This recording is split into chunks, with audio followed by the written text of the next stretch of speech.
ఒక ఉల్లిపాయను తీసుకుని ఇలా వాడితే చాలు మీ ముఖం కాంతివంతమైన ఛాయతో మెరిసిపోతుంది. ఎందుకంటే ఉల్లిపాయలో ఉండే విటమిన్ సి, ఫ్లేవనాయిడ్స్ రక్తాన్ని శుద్ధి చేయడంతో పాటుగా రక్తాన్ని శరీరమంతటా సరఫరా చేయడంలో సహాయపడతాయి. దీంతో రక్తం అన్ని భాగాలకు సక్రమంగా అందుతుంది. ఉల్లిపాయను రెగ్యులర్ గా తినడం వల్ల చర్మం ప్రకాశవంతంగా మారుతుంది. ముఖంలో మెరుపు వచ్చేందుకు ఉల్లిపాయను ఇలా వాడాలి. ఒక బౌల్లో 2 స్పూన్ల శనగపిండి, 2 స్పూన్ల ఉల్లిపాయ రసం, అర స్పూన్ పాలు, చిటికెడు జాజికాయ పొడి, కొన్ని చుక్కల లావెండర్ నూనె వేసి బాగా కలపాలి. ముఖానికి రాసి 20 నిమిషాల తర్వాత చల్లని నీటితో శుభ్రం చేసుకోవాలి. ఇలా 2 వారాలు చేస్తే ముఖం కొత్త కాంతిని సంతరించుకుంటుంది. నల్లని మచ్చలు, పిగ్మెంటేషన్ కి ఉల్లితో ఇలా చేయాలి. ఉల్లిపాయ రసం నల్లని మచ్చలు, పిగ్మెంటేషన్ తొలగించడానికి సమర్థవంతంగా పనిచేస్తుంది. ఉల్లిపాయ రసంలో ఉండే యాంటీ ఆక్సిడెంట్లు, ఫోటో న్యూట్రియన్స్ చర్మంలో మలినాలను తొలగించి పోషణను అందిస్తాయి. ఒక బౌల్లో ఉల్లిపాయ రసం, పెరుగును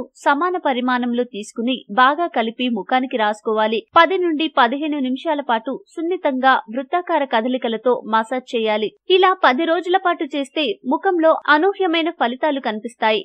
మీకు ఈ వీడియో నచ్చితే లైక్ చేయండి, మీ ఫ్రెండ్స్ తో షేర్ చేసుకోండి, కానీ సబ్స్క్రైబ్ చేయడం మాత్రం మర్చిపోకండి. Thanks for watching.